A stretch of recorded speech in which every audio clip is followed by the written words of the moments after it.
आज की वीडियो में हम बात करने वाले हैं बीए अरबिक एंट्रेंस एग्जामिनेशन के बारे में। आखिर इसका क्या सिलेबस है, क्या क्या इसमें पढ़ना होता है, क्वेश्चन पेपर कैसा आता है, पैटर्न कैसा है, कितने कितने क्वेश्चंस किस टाइप के आएंगे, मल्टीपल चॉइस क्वेश्चंस कितने होंगे और अ, बाकी क्वेश्चंस कितने होंगे, वगैरह वगैरह। ये सारी बातें हम देखेंगे। साथ ही साथ हम देखेंगे कि बुक्स कौन कौन सी आपने पढ़नी है, और ढेरों बुक्स आपने इकट्ठी नहीं करनी है, बल्कि 2 या 3 या 4 बुक्स मैक्सिमम लेनी है और उनको बार बार रिपीट करना है, बजाय इसके कि आप 25 बुक्स लें और उनको एक एक बार भी ना पढ़ पाएँ। तो ज़्यादा मटेरियल इकट्ठा नहीं करना, बल्कि सॉलिड मटेरियल इकट्ठा करना है। और कैसे कैसे प्रैक्टिस करनी है, नेगेटिव मार्किंग को हम कैसे हैंडल करेंगे ताकि मैक्सिमम मार्क्स हम ला सकें, और क्या क्या कंडीशंस हैं, ये सब हम देखेंगे इसी वीडियो में। तो चलिए शुरू करते हैं। सबसे पहले हम चलते हैं इसकी डिटेल जानने के लिए। इस वेबसाइट पे आप चले जाइए, यहाँ पे आपको सब कुछ मिल जाएगा, जैसे कि आपको सिलेबस क्या है, वो सीट्स कितनी है, फ़ी कितनी है इस कोर्स की, वगैरह वगैरह। तो चलिए सबसे पहले हम इस वेबसाइट को ओपन करते हैं, फिर आगे देखते हैं।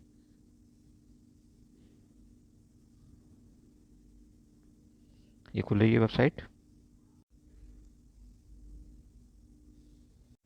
ये खुल गई है वेबसाइट, और यहाँ पे देख लेते हैं। ये पहला जो आर्टिकल है ये जो हमें अरेबिक कोर्स के बारे में है, तो इसी को हम सबसे पहले एनालाइज करते हैं। चलिए देख लेते हैं इसमें क्या क्या दिया है। तो ये हम आगे बढ़ गए हैं। अब ये हम मेन पेज पे पहुंच चुके हैं, जहाँ पे हमें इस कोर्स के बारे में जानकारी मिल जाएगी। प्रोस्पेक्टस का एक पेज दिया हुआ है यहाँ पे, जिसमें दिया हुआ है कि ये कौन सी फैकल्टी में आता है। देखिए आप यहाँ पे देख सकते हैं ये कौन सी फैकल्टी में आता है, faculty of humanities and languages. आप चाहें तो प्रोस्पेक्टस को खुद डाउनलोड करके भी इसको देख सकते हैं, अदरवाइज इस वेबसाइट पे तो ये सब एक साथ डाला हुआ ही है हमने। और यहाँ पे ये आपका कोर्स दिया हुआ है, देखिए बी ए जस्ट नोट, ये बी ए अरेबिक, ये है। यहाँ पे नंबर ऑफ सीट्स दी हुई हैं और फ़ी कितनी है, 7,200 रुपये। यहाँ पे इसका पेपर कोड दिया हुआ है 2001। तो सारी डिटेल्स आपको यहाँ पे मिल चुकी हैं। अब हम चलते हैं दूसरे पेज पे। ये देखिए बहुत ही इंपॉर्टेंट पेज है ये, डिटेल्स ऑफ एंट्रेंस टेस्ट। अभी 2016 से अपडेट नहीं किया जाए मैंने, तो आप चाहो तो अपडेटेड सिलेबस एक बार चेक करने की कोशिश करना चाहिए मैं वेबसाइट से। ये में भी किसी टाइम पे अपडेट हो जाए, बट अभी तक अपडेट नहीं हुआ है। तो जो भी है ये लेटेस्ट आपके सामने है। ओके, अब यहाँ पे आप देख सकते हैं नेम ऑफ द फैकल्टी दिया हुआ है, सबसे ऊपर इसको एनालाइज करते हैं। नेम ऑफ फैकल्टी दिया हुआ है, ये डिपार्टमेंट इसके नीचे दिया हुआ है ये। उसके बाद कोर्स का नेम आपको दिया हुआ है बी ए अरेबिक, और उसके बाद दिया हुआ है अबाउट प्रोग्राम्स प्रोस्पेक्ट्स। तो after completing B A honours Arabic the student has different prospects. Academics वगैरह में ये सब इसका प्रोस्पेक्ट्स दिए हुए हैं, तो आप इनको पढ़ सकते हैं।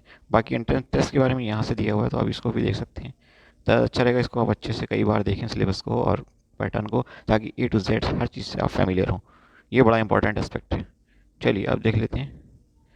सबसे पहले देखिए टाइम ड्यूरेशन 45 मिनट का, 40 क्वेश्चन आएंगे एमसीक्यूज, जिनमें आपको टिक करना होता है और बाद में ओमार शीट में भरना होता है। ठीक है, क्लियर। लेकिन यहाँ पे नेगेटिव मार्किंग लगेगी। एक सही क्वेश्चन के लिए 1 मार्क मिलेगा, लेकिन अगर वो क्वेश्चन गलत हो गया तो 0.25 मार्क्स कट जाएंगे आपके। ओके, तो इसलिए नेगेटिव मार्किंग को बड़ा सीरियसली लेना है, और इसको देखेंगे आगे वीडियो में कि कैसे आप उसको हैंडल करके मैक्सिमम मार्क्स इस केस में भी ला सकते हो, जबकि नेगेटिव मार्किंग है। तो डरना नहीं है, बल्कि तैयार रहना है। तैयारी करोगे तो अच्छा रहेगा। ठीक है, उसके बाद देखिए पार्ट बी में क्वेश्चन पेपर के, पार्ट ए में तो हमने देखा था कि एमसीक्यूज आए थे। पार्ट बी में आप देखेंगे 1 घंटा आपको पार्ट बी के लिए मिलेगा, और यहाँ पे 60 नंबर का ये होगा। और पासिंग मार्क्स यहाँ पे अब 40 नहीं है, अब 30% कर दिया है इसको। ओके, 30%। और पहले वाले पार्ट ए में जो है वो 15% आपको मार्क्स लाने होंगे। ओके, और यहाँ पे 40 नहीं बल्कि 30% मार्क्स लाने होंगे। नेगेटिव मार्किंग का यहाँ कोई मतलब नहीं है। हाँ देखिए यहाँ पे पूरा सिलेबस दिया हुआ है। अभी तक तो हमने क्वेश्चन पेपर पैटर्न देखा था, अब यहाँ पे सिलेबस दिया हुआ है। फिर से टाइमिंग वगैरह मेंशन है, तो आप यहाँ पे फिर से चेक कर सकते हो। Total 1 hour 45 minutes, 100 marks total है। और आगे क्या कहता है, entrance test paper for admission to B honours Arabic will comprise 2 parts, part A and part B. तो पार्ट ए में तो आपको पता है कि 45 मिनट मिलेंगे आपको, और पार्ट बी में फिर से 1 घंटा मिलेगा। क्लियर। अब देखिए क्या पार्ट में कह रहा है, will consist of objective type multiple choice question MCQs. 40 question होंगे related to general knowledge, current affairs, science, history and social science of 1 mark each. Clear. यहाँ पे स्पेशल फोकस कहाँ पे रहेगा, सऊदी अरेबिया और गल्फ के ऊपर। वहाँ से ज्योग्राफी वगैरह के भी सवाल आएंगे, करंट अफेयर के ज़्यादातर सवाल वहीं से कोरिलेट करते हुए आएंगे आपको। तो इस बात का खास ख्याल रखना कि आपने सऊदी अरब पे फोकस रखना है, और आसपास की कंट्रीज पे भी। ठीक है, आगे कहता है देयर विल भी नेगेटिव मार्किंग, वो आपको बता चुके हैं कितने मार्क्स की नेगेटिव मार्किंग होगी। उसके बाद पार्ट बी में चलते हैं। पार्ट बी को थोड़ा गौर से देखते हैं, ये बहुत इंपॉर्टेंट है। 7 सवाल आपसे यहाँ पूछे जाएंगे। क्वेश्चन नंबर 1 होगा fill in the blank. Okay, question number 1 क्या होगा, फिल इन द ब्लैंक। आपने फिल करना, मतलब ये ऑब्जेक्टिव टाइप का एक तरह से हो गया, आपको सारे नंबर मिलेंगे। उसके बाद क्या है, correction of Arabic sentence, correction करने के लिए आएगा। अरेबिक सेंटर मतलब अरेबिक ग्रामर इसमें होगी, तो आप करेक्ट करके लिखेंगे। इसकी प्रैक्टिस बहुत ज़रूरी है।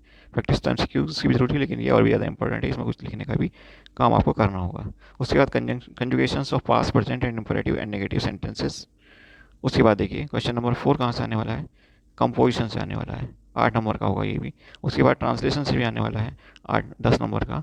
उसके बाद वोवेल साइंस से आने वाला है अरेबिक, ये 8 मार्क्स का। उसके बाद question answers in Arabic 10 number के। तो ये ऐसे करके 7 क्वेश्चन यहाँ से पूछे जाने वाले हैं। आगे कहता है नोट में, admission to undergraduate programmes offered by the department of Arabic shall be done through the merit treatment on the basis of entrance test. यानी कि यहाँ पे कोई इंटरव्यू नहीं है, जो एंट्रेंस टेस्ट में आपके मार्क्स आएंगे उनके बेस पे आपकी मेरिट तैयार होने वाली है। अब बात आती है कि आपको क्या क्या मटेरियल पढ़ना है। तो सबसे पहले जो आपने मटेरियल पढ़ना है वो मटेरियल होगा आपका old question papers, old question papers, ठीक है। और ये आपको हमारे टेलीग्राम ग्रुप से मिल जाएंगे, तो टेलीग्राम ग्रुप जरूर ज्वाइन कर लेना, उसका लिंक हम यहीं पे शेयर करेंगे आपके साथ। उसमें और जो स्टडी मटेरियल पॉसिबल होगा वो भी आपको टाइम टू टाइम मिलता रहेगा, कम्युनिकेशन में बहुत आसानी रहेगी, आपका वीडियो मिस नहीं होगा।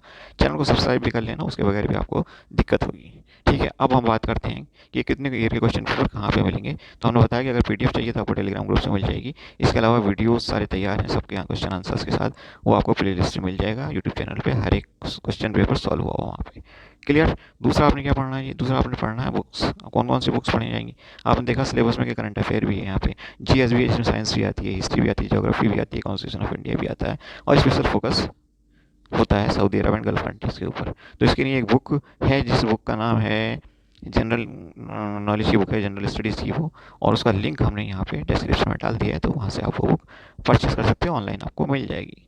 इसके अलावा आपको क्या करना है, इसके अलावा आपने एक एटलस भी लेनी है, क्योंकि ज्योग्राफी में कई सवाल आते हैं सऊदी अरब से। तो अगर आप सीरियस स्टूडेंट हैं तो एटलस ज़रूर रखिए। एटलस से आप अपना सऊदी अरब गल्फ के मैप को बार बार बारीकी से देखिए, पॉलिटिकल मैप को, नेचुरल मैप को, और उसकी ज्योग्राफी को अच्छे से देखेंगे तो आपको वहाँ से 5-7 सवाल मिल जाएंगे। ऐसा देखा गया है कि 5-7 सवाल तो इसके ऊपर आने ही आने हैं, गल्फ की ज्योग्राफी के ऊपर, हिस्ट्री के ऊपर वगैरह वगैरह। तो अगर एटलस होगी तो आपको वो आगे जाकर भी काम आएगी, अगर नहीं है तो आप ज़रूर खरीद लेना, और अगर पुरानी है आप उससे पढ़ लेना, क्लियर है। अब बात करते हैं नेगेटिव मार्किंग। तो नेगेटिव मार्किंग में ये है आपको करना कि जैसे किसी क्वेश्चन पेपर में आपको सपोज़ 25 क्वेश्चन तो आपने कर लिए हैं और 15 सवाल 40 में से बच गए। कितने बच गए, आपके पास 15 सवाल बच गए हैं जिनमें आपको नहीं पता कि कौन सा ऑप्शन सही है और कौन सा गलत है, ठीक है। लेकिन इन 15 में आपको लगता है कि 3 सवाल ऐसे हैं जो कि हमें पता है कि या तो ऑप्शन ए सही है या ऑप्शन बी सही है, लेकिन ये तय है कि सी या डी में से एक भी सही नहीं है। तो सी और डी को तो इनमें आप बिल्कुल भी टच ना करें। इन 3 सवालों में आप क्या करेंगे, या तो ए या बी कोई भी एक जो आपको सही लगता है वो आप टिक करेंगे, उसी को हमारी शीट में मार्क कर देंगे, क्लियर है। तो यहाँ में पे आपको 3 में से 2 सवाल बहुत ज़्यादा प्रोबेबिलिटी है कि सही हो जाएंगे, ठीक है, 2 नंबर आपको मिलने वाले हैं। लेकिन अब एक तो गलत भी हो गया आपका, तो एक गलत हो गया तो 0.25 मार्क्स आपके कट जाएंगे, और अल्टीमेटली आपको 1.75 मार्क्स एक्स्ट्रा मिल चुका होगा, क्लियर है। अब बचते हैं आपके पास कितने क्वेश्चन, 12 क्वेश्चन, जिनमें आपको ABCD कुछ भी नहीं आती है। तो इसके लिए हम क्या करेंगे, इन 12 सवालों में फिर से हम एक काम करने वाले हैं, और वो काम ये है कि जो भी ऑप्शन आपको लगता है कि ज़्यादा सही हो रहा है वो आप ऑप्ट कर लें। और एक्सपर्ट ऐसे केस में क्या सलाह देते हैं, वो कहते हैं कि ऑप्शन सी मैक्सिमम टाइम जो है ज़्यादा सही होता है। तो आप इन 12 सवालों में ऑप्शन सी टिक कर सकते हैं, ठीक है। तो अगर आपने 12 के बारे में ऑप्शन सी टिक किया और उसमें से 3 सवाल भी आपके सही हो गए, ठीक है, तो 3 सवाल सही होते ही 3 मार्क्स आपके आ जाएंगे। जस्ट मोमेंट, 3 मार्क्स सही, 3 सवाल सही होते ही आपके 3 मार्क्स आ जाएंगे। लेकिन 9 सवाल आपके गलत भी हो गए, 9 सवाल गलत होते ही आपके 2.25 मार्क्स कम हो जाएंगे, ठीक है। तब भी 0.75 मार्क्स आपको फिर से मिला, और इससे पहले कितने मिले थे, इससे पहले आपको 2.25 पॉइंट मिले थे, ठीक है, मार्क्स मिले थे। टोटल मिला करके 3 मार्क्स आपको एक्स्ट्रा मिल गए हैं, जबकि यहाँ से कुछ भी आपको मिलने वाला नहीं था। तो इस ढंग से आप नेगेटिव मार्किंग को भी हैंडल कर सकते हैं। Thank you for watching. उम्मीद है कि इस सबको करने के बाद आप 100% सिलेक्शन ले जाएंगे।